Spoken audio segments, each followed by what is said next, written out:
लगा दिए समझाने में। उद्धव जी बोले बात मत करो, तुम कितने निष्ठुर हो ये हमने जान लिया। प्रभु समझ गए इन पर पूरा रंग चढ़ गया। तब भगवान ने हृदय से लगाकर उद्धव को दिव्य वृंदावन का दर्शन कराया, जहां पर प्रिया प्रीतम का नित्य विहार सखियों के साथ निवृत्त निकुंज में जिनका दिव्य दर्शन है, वह दिव्य छटा उद्धव जी को भगवान ने दिखाई, जो चर्म चक्षुओं से नहीं देखी जा सकती, अदृश्यन चर्म चक्षुषा। तब उद्धव जी दिव्य प्रेम भाव में डूब गए और ऐसे प्रेमी उद्धव के साथ एक दिन कुब्जा के घर गए और एक दिन चाचा के आंगन को भी पावन बनाया, अक्रूर जी के घर को पवित्र किया। इसके साथ ही 49 अध्याय के साथ पूर्वार्ध संपन्न। आइए उत्तरार्ध में हम लोग प्रवेश करते हैं, जिसमें वर्णन है कि जरासंध ने 17 आक्रमण भगवान पर किए, पर भगवान ने बार बार उसे हरा दिया। 18वां आक्रमण करने आया, उससे पहले कालयवन को नारद जी ने भेज दिया। भगवान रणछोर बन करके भागे, कालयवन को मुचकुंद की दृष्टि से भस्म करा दिए। और जब जरासंध ने 18वां आक्रमण किया तो रणछोर बन के भगवान दाऊ दादा के साथ भाग लिए, प्रवर्सन पर्वत पर चढ़ गए, उसमें आग लगवा दी जरासंध ने। तो भगवान छलांग मार के समुद्र में कूद के आपके गुजरात में द्वारकापुरी बसा करके बैठ गए। जरासंध विजय का शंख बजा के चला गया। विचार करके देखें तो ये मानवपुरी भी मथुरापुरी है, और इसमें उत्तरार्ध लगता है 50वें अध्याय से, और जीवन के 50वें अध्याय से जब उत्तरार्ध लगता है तभी जरासंध के आक्रमण चालू होते हैं। जरा नाम बुढ़ापे का है। जरासंध के जब आक्रमण चालू होते हैं तो भगवान ने 17 बार उसे हराया। हम भी च्यवनप्राश खाए करके खूब टक्कर लेते हैं जरासंध से, पर कितना भी टक्कर लें ये छोड़ता नहीं है। जरासंध जब कालयवन के साथ मिलकर के आया तो फिर भगवान को भी मथुरा छोड़ करके द्वारकापुरी बसानी पड़ी। ऐसे ये बुढ़ापा जब काल के साथ आएगा तो हमको भी ये शहर खाली करके भागना ही पड़ेगा, और इस पुरी को जोड़ के कोई दूसरी पुरी बसानी पड़ेगी। वासांसी जीर्णानि यथा विहाय नवानि गृह्णाति पर नरोपराणि तथा शरीराणि विहाय जीर्णान्यन्यानि संयाति नवानि देहि। तो जैसे एक पुरी को छोड़ के कन्हैया ने दूसरी पुरी बसाई, ऐसी हम भी इस पुरी को छोड़ के कोई दूसरी 84 लाख पुरियां हैं, ऐसी हम लोग घूमते रहते हैं नगरियों में। तो भगवान ने भी द्वारकापुरी बसा ली, मथुरा को छोड़ दिया और मथुरा वासियों को भी द्वारका में ले लिया। और तब भगवान का प्रथम विवाह धूमधाम से रुक्मिणी जी के साथ हुआ। कैसे हुआ महाराज? राजासीद भीष्म को नाम विदर्भाधिपतिर्महान् तस्य पुत्रा भवन पंच कन्यैका च वरानना। 22-21। विदर्भ देश के राजा महाराज भीष्म की इकलौती बेटी रुक्मिणी, 5 उसके भाई।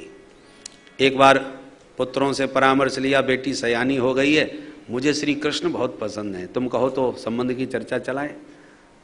बड़े पुत्र ने विरोध कर दिया, उस भगोड़े के साथ, रणछोर के साथ कदापि नहीं। पिताजी आप वृद्ध हो गए, विश्राम कीजिए, अब ये काम हम पर छोड़ दीजिए, हम सब संभाल लेंगे। हमारी बहन हमारे लिए बोझा थोड़ी हो जो किसी के साथ भी हम भेज दें।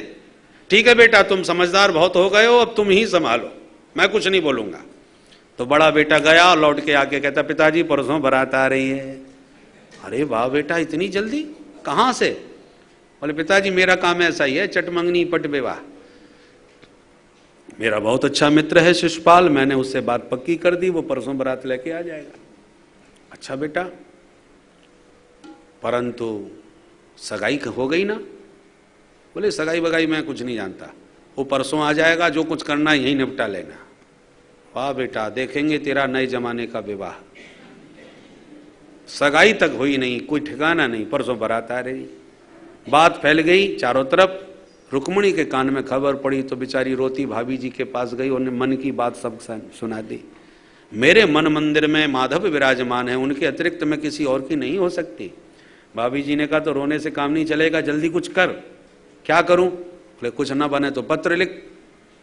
तुरंत रुक्मिणी ने 7 श्लोकी लिखी, 7 श्लोकों का सुंदर पत्र लिख करके एक पंडित जी के हाथों भेज दिया। पंडित जी दौड़ दौड़ के गए और द्वारका के दिव्य दुर्ग में प्रविष्ट होकर द्वारकानाथ के दरबार में पहुंचे। भगवान ने खड़े होकर स्वागत किया, हाथ पकड़ के अंतःपुर में ले गए, स्नान कराया, भोजन कराया, वस्त्र अलंकार भेंट किए, फिर हाथ जोड़ के बोले पंडित जी कहाँ से पधारे। पंडित जी ने पत्र निकाल के दे दिया, पढ़ लीजिए। भगवान बोले आप ही पढ़ दीजिए। बोले महाराज आपका व्यक्तिगत पत्र है, आप ही पढ़ें। भगवान बोले देखो पंडित जी, मैंने अपने जीवन का कोई भी रहस्य ब्राह्मणों से कभी नहीं छुपाया, ब्राह्मण तो मेरे इष्ट देव हैं, अब आपसे क्या छुपाना, जो भी लिखा हो पढ़ दो, जो आ गया प्रभु। ब्राह्मण बड़े प्रसन्न हो गए और भगवान का पत्र खोल करके पढ़ना प्रारंभ किया। रुक्मिणी लिखती हैं, श्रुत्वा गुणान भुवन सुंदर शृण्वतां ते निर्विश्य कर्ण विवरै हरतोंगतापम रूपम दृशाम दृश्यमतामखिलार्थलाभम त्वयि अच्युता विसति चित्तमपत्रपम में। दो संबोधन, हे अच्युत, हे भुवन सुंदर। आप त्रिभुवन सुंदर हैं, मैंने ऐसा सुना है, देखा नहीं।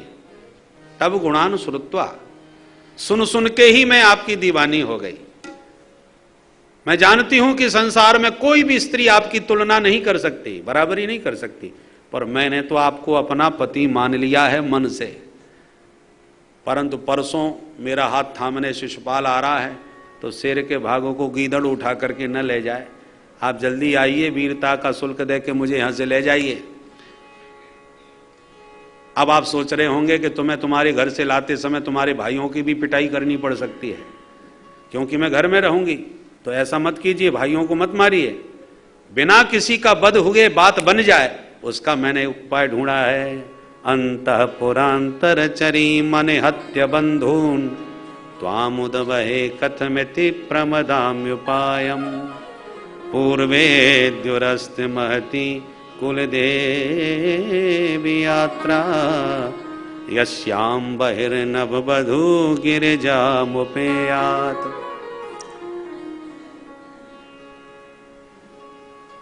बंधु बांधवान अनिहत्य, बिना किसी बंधु बांधव का वध हुए बात बनेगी। प्रमदाम्योपायम, उसका उपाय बता रही हूं। विवाह से एक दिन पहले मैं मंदिर में माता पूजने जाऊंगी सखियों के साथ, मैया की पूजा में। तो मंदिर में कोई नहीं होगा मेरी सखियों के अतिरिक्त, आप उसी मंदिर में आ जाइए, सारी बात बन जाएगी। और नहीं आए तो ये भी जान लीजिए, अंतिम श्लोक में लिख दिया, व्रत अनुष्ठान आदि के द्वारा शरीर त्याग दूंगी। और इसी शरीर की बात नहीं, 100 जन्म भी स्यात्, 100 जन्म मुझे लेने पड़े तो बार बार जन्म लूंगी, पर आपके बिना शरीर त्यागती जाऊंगी। जब तक आप नहीं मिलेंगे मैं किसी और का वर्ण नहीं करूंगी। आपकी रुक्मिणी। पंडित जी ने पूरा पत्र सुना दिया और बोले प्रभु अब बोलिए क्या विचार है। भगवान बोले पंडित जी विचार करने का वक्त ही कहां बचा है। और फिर जो हालत रुक्मिणी की है वही हालत हमारी भी है। आपकी हालत जरा आप भी सुना दो महाराज। भगवान बोले मैं भी रुक्मिणी की प्रशंसा सुन सुन के इतना मुग्ध हो गया हूं कि आजकल रात रात भर जागरण हो जाता है। भगवान सुना रहे हैं, तथा अहमपि तच्चित्तो निद्राम च न लभे निशि। निद्राम च न लभे निशि, मैं रात्रि में सोता नहीं, क्योंकि तच्चित्तो, मेरा चित्त भी उनके चिंतन में रमण कर रहा है। वेदाहम रुक्मिणा द्वेषात् ममोद बाहो निवारितः। मुझे मालूम था कि मेरे संबंध की चर्चा चली तो थी, पर रुक्मी मेरे से दुश्मनी रखता है, इसलिए उसने टांग अड़ा दी।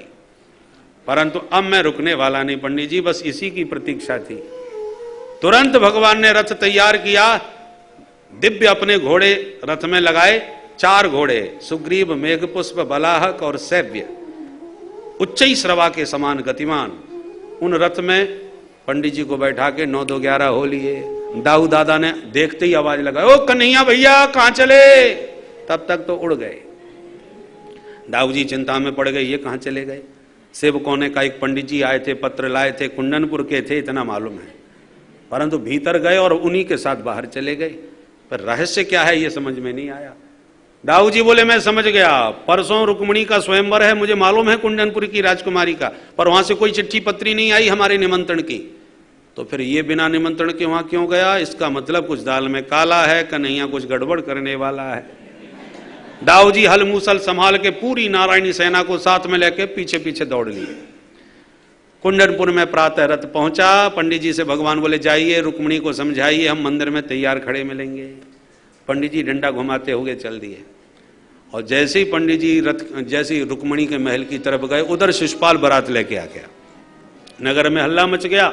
रुक्मिणी को खबर मिली तो बेचारी व्याकुल हो गई, हे भगवान वो तो दूल्हा बन के आ गया और इधर पंडित जी का अता पता नहीं है, अब क्या होगा। हे भोले बाबा मैंने बहुत सोमवार के व्रत किए हैं, बड़े बड़े रुद्राभिषेक किए हैं, भोलेनाथ मुझ पर कृपा करो। देवी देवता सुमरने लगी। दुर्भगाया न मे धाता नानुकूलो महेश्वर देवी विमुखा गौरी रुद्राणी गिरिजा सती। सुमिरन कर रही थी, कितने में पंडित जी आए गए। दौड़ करके प्रणाम किया। पंडित जी क्या खबर लाए हो? बोले बिटिया खबर कुछ नहीं लाया, जिसको खबर भेजी थी मैं तो उसी को ले आया। अब तो रुक्मिणी प्रसन्नता में नृत्य कर उठी, बार बार ब्राह्मण देव को नमस्कार करके विदा किया। दिव्य श्रृंगार करके सखियों के साथ रुक्मिणी चल पड़ी मंदिर में। तब तक गुप्तचर विभाग ने शिशुपाल को खबर कर दी, महाराज आपके विवाह में खतरा। मतलब बोले टेढ़ी टांग वाला कृष्ण हमने नगर के बाहर खड़ा देखा, उसकी नीयत हमें ठीक नहीं लग रही।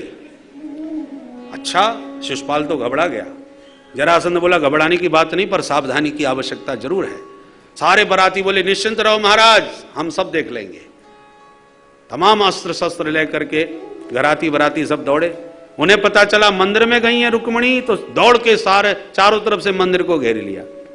और मंदिर के भीतर रुक्मिणी मंत्र जप रही हैं, नमस्ये त्वाम्यके भीक्षणम स्वसंतान युताम शिवाम भूयात् पतिर्मे भगवान कृष्णस्तदनुमोदताम। मातेश्वरी श्री कृष्ण मेरे पति बने, मुझे ऐसा आशीर्वाद दीजिए। मैया ने आशीर्वाद दे दिया और मां का आशीर्वाद लेके रुक्मिणी जो मंदिर से बाहर निकली, हजारों की सेना देख करके रुक्मिणी कांप गई। हे भगवान अब क्या होगा। मैंने तो पत्र में लिख दिया था कि यहां कोई नहीं होगा, आराम से आओ। अब तो इतनी सेना खड़ी है। विडंबना तो यह है कि वो आए तो हैं, ये खबर पक्की है, पर मैंने आज से पहले कभी देखा नहीं है, तो इस भीड़ में उन्हें पहचानूंगी कैसे कि वो कौन है। अब बेचारी डरी डरी सी रुक्मिणी चपल नयनों से चारों तरफ निहार रही हैं, अपने प्रियतम को ढूंढ रही हैं। रुक्मिणी के अनुपम सौंदर्य को देख करके सैनिकों के तो होश ही उड़ गए। अपलक रुक्मिणी को निहारते रह गए समस्त सैनिक। साक्षात महालक्ष्मी है। वर्णन किए जा रहे हैं रुक्मिणी के रूप लावण्य का सैनिक जन, और रुक्मिणी अपने प्रभु को ढूंढ रही हैं। रुक्मिणी की दृष्टि जिस सैनिक पर टिक जाती है, कहीं ये तो नहीं, वही सैनिक समझ बैठता है कि हम भी किसी से कम नहीं। बोलो राधे राधे। रुक्मिणी की दृष्टि तो कहीं और किसी को ढूंढ रही है। अचानक प्रभु ने दूर खड़े देखा कि रुक्मिणी कुछ भयभीत लग रही है, देर करना ठीक नहीं होगा। रथ से तुरंत नीचे उतरे और सैनिकों के बगल में भगवान खड़े हो गए। सैनिकों की तो सबकी दृष्टि रुक्मिणी पर टिकी हुई थी। आसपास कौन खड़ा है देखने की फुर्सत किसे। रुक्मिणी की घूमती हुई दृष्टि जो द्वारकानाथ से टकराई, आंखें चार होते ही भगवान ने मुस्कुरा करके हाथ हिलाया। घबराओ मत, हम ही हैं। जो हाथ हिलाते मंद मुस्कुराते मुरलीधर को देखा तो तुरंत सारा भय रुक्मिणी के भीतर का भाग गया और तुरंत भगवान को देखते ही मुस्कुरा गई।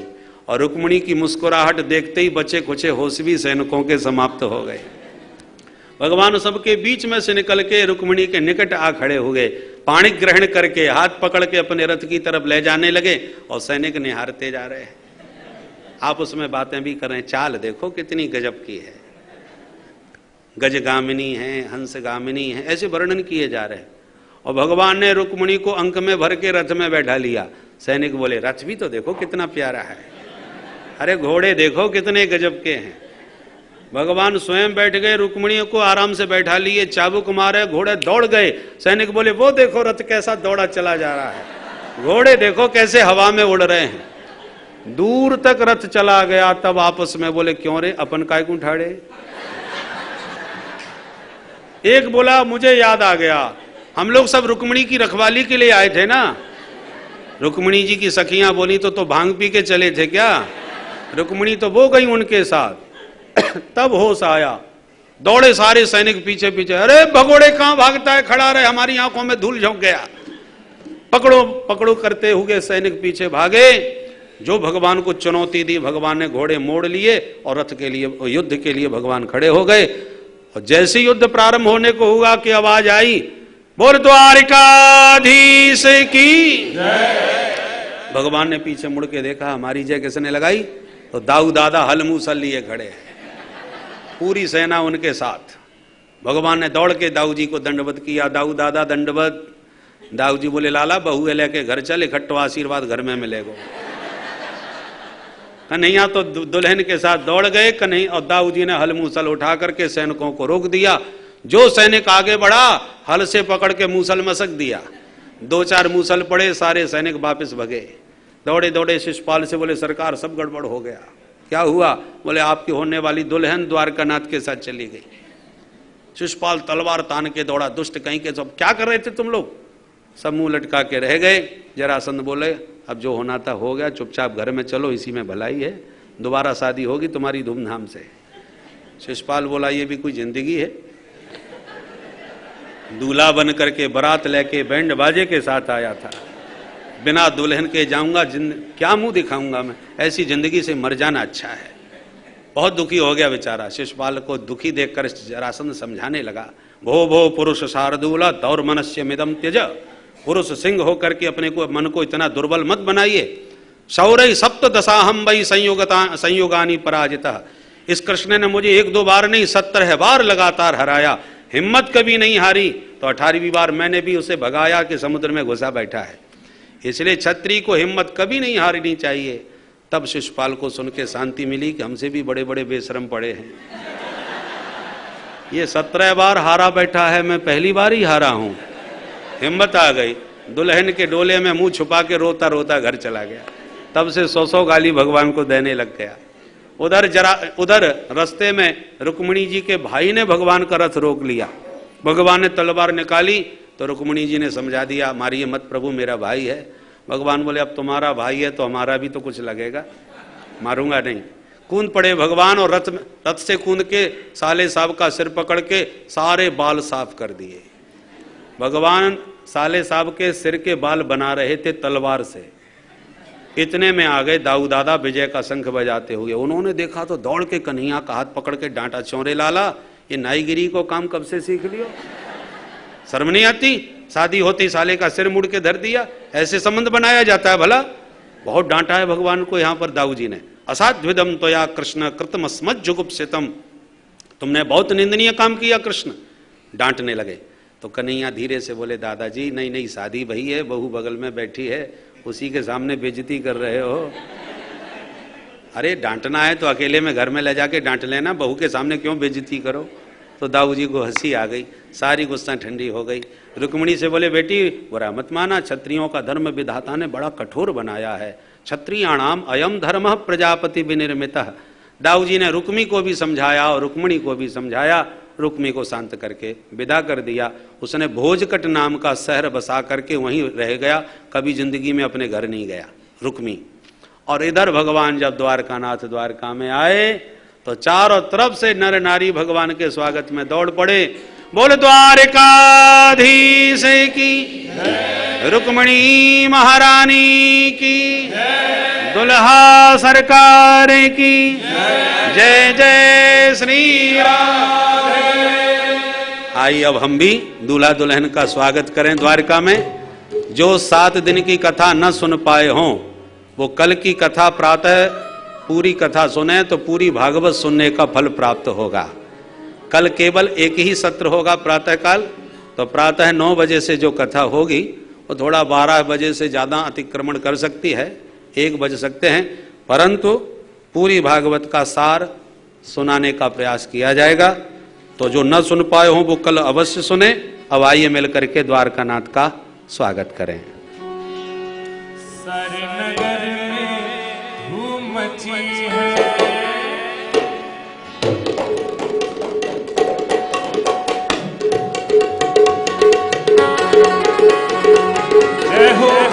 राधे राधे।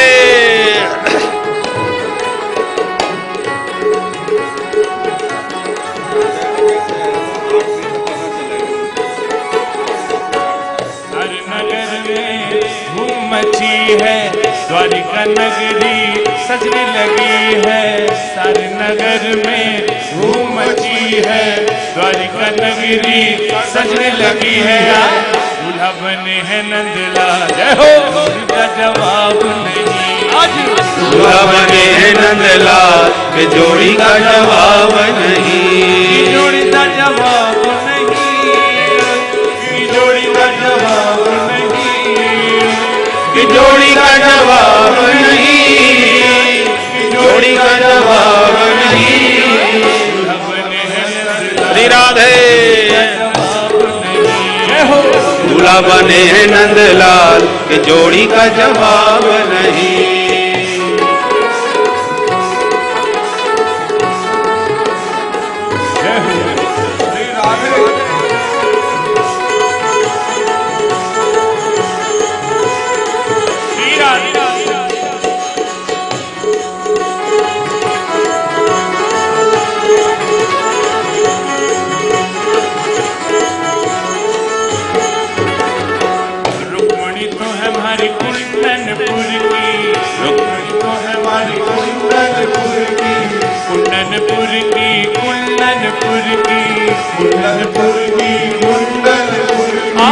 द्वारिका के है नंदलाल की जोड़ी का जवाब नहीं। द्वारिका के है नंदलाल की जोड़ी का जवाब नहीं, की जोड़ी का जवाब नहीं, की जोड़ी का जवाब नहीं, की जोड़ी का जवाब नहीं, की जोड़ी का जवाब नहीं। दूल्हा बने हैं नंदलाल की जोड़ी का जवाब नहीं। आज दूल्हा बने हैं नंदलाल की जोड़ी का जवाब नहीं।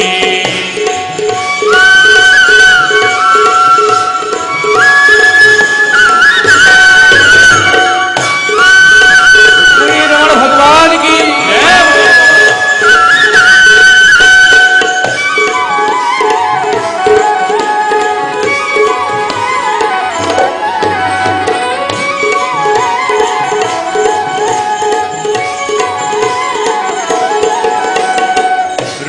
पहने लाल चुनरिया, रुक्मिणी पहने लाल चुनरिया, लाल चुनरिया, लाल लाल चुनरिया, लाल चुनरिया, लाल लाल चुनरिया। पीतांबर नंदलाल की जोड़ी का जवाब नहीं। पीतांबर नंदलाल की जोड़ी का जवाब नहीं। की जोड़ी का जवाब नहीं, की जोड़ी का जवाब नहीं, की जोड़ी का जवाब नहीं, की जोड़ी का जवाब नहीं। दूल्हा बने हैं नंदलाल की जोड़ी का जवाब नहीं। दूल्हा बने हैं नंदलाल की जोड़ी का जवाब नहीं।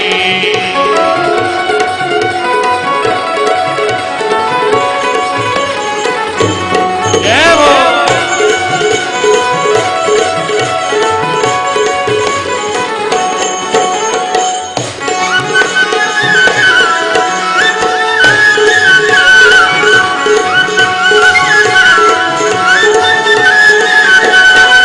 ऐसी जोड़ी नाही जग में, ऐसी जोड़ी नाही जग में, नाही जग में, नाही जग में, नाही जग में, नाही सब नाच दे देता कि जोड़ी का जवाब नहीं। सब नाच दे देता कि जोड़ी का जवाब नहीं, कि जोड़ी का जवाब नहीं, कि जोड़ी का जवाब नहीं, कि जोड़ी का जवाब नहीं, कि जोड़ी का जवाब नहीं।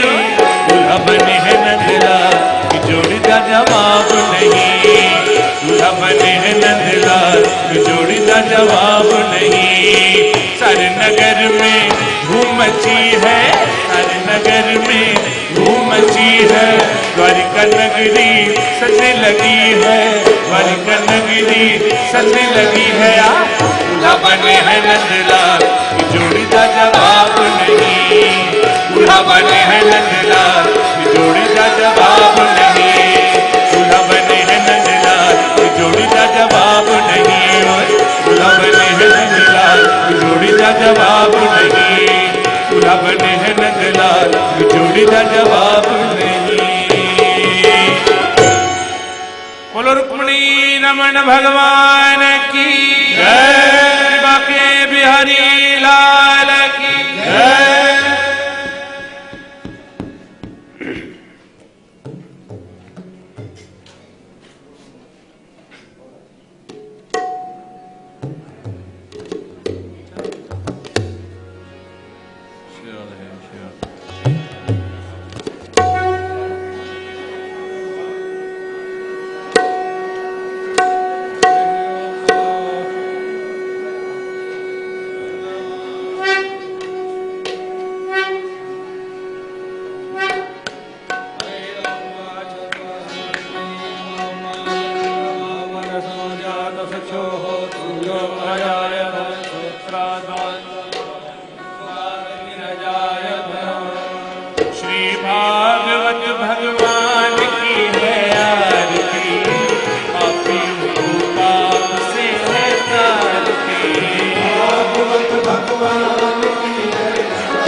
मंगल की आरती से है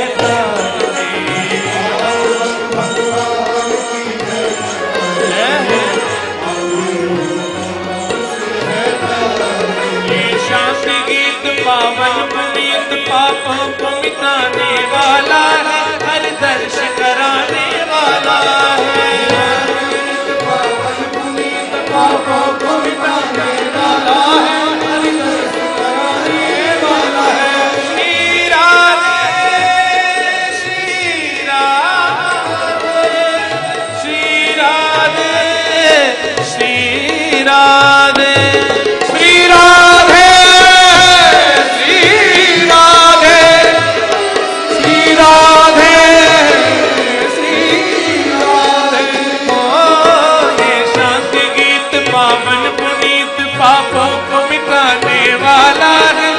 दर्श कराने वाला है, शांति गीत पावन पुनीत पापों को मिटाने वाला है, हरि दर्श कराने वाला है, ये सुख करनी ये दुख हरनी, ये सुख करनी ये दुख हरनी, श्री मधुसूदन की आरती पापियों को पाप से है तारती, भगवान की जय।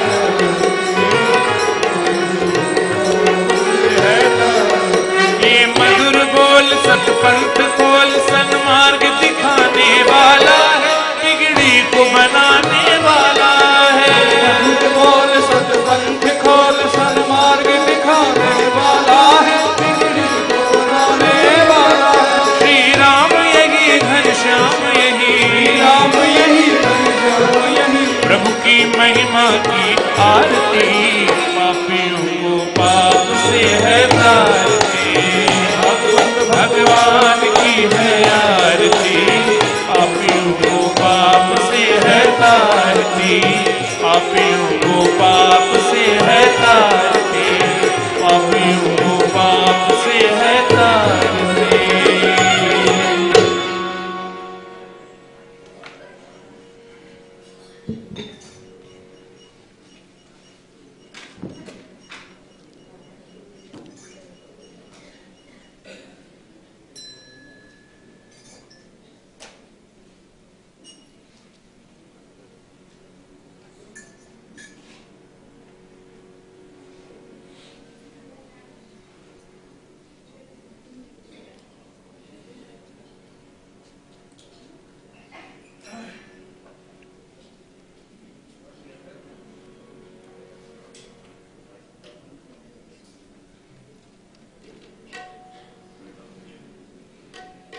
कर्पूरगौरं करुणावतारं संसारसारं भुजगेन्द्रहारं सदा वसन्तं हृदयारविन्दे भवं भवानी सहितं नमामि।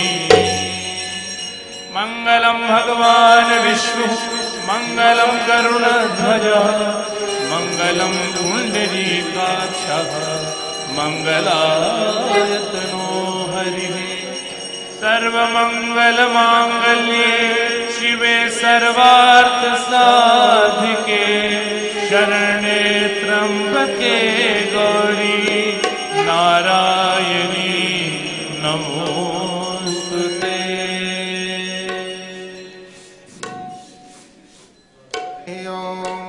आरार्तिक्यं समर्पयामि श्रीपुराणपुरुषोत्तमाय नमः।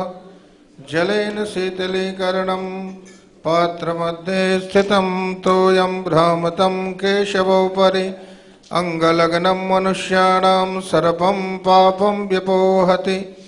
देवाभिवन्दनं स्वात्माभिवन्दनम् आरोग्यार्थे आरार्तिक्यग्रहणं मंत्रपुष्पांजलिं हरिः ओम।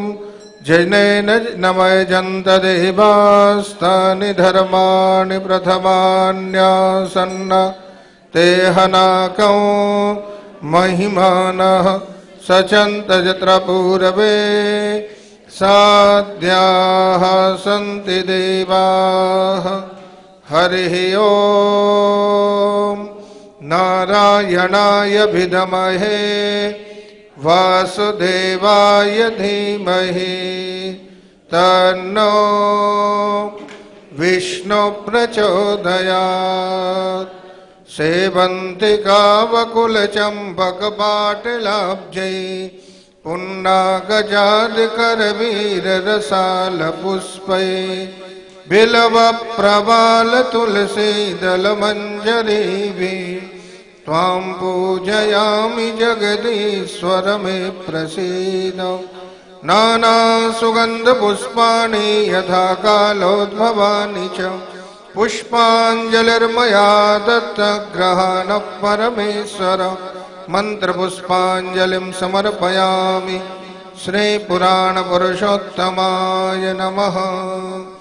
बोले रुक्मिणी रमण भगवान की, श्रीमद्भागवत महापुराण की, वेदव्यास भगवान की, श्री सुखदेव जी महाराज की, श्री परम पूज्य स्वामी जी महाराज की, आज के आनंद की, धर्म की, अधर्म का, प्राणियों में विश्व का, गौ माता की हर हर महादेव। जय जय श्री राधे। हरिओम। एक बीजी जाહેરાત હતી। આવતીકાલે સવારે આ સત્ર પૂરું થાય બધાને પ્રસાદ રૂપે આપવામાં આવશે એક સીડી, એટલે પૂરું થાય એટલે બધા અહીંયાથી આવીને પ્રસાદ લઈ એટલે તમે યાદ રહે એટલા માટે। ઓમ। સાંજે ગીતા પારાયણ તો છે, જે વાત થઈ ગઈ 4 વાગ્યા પછી।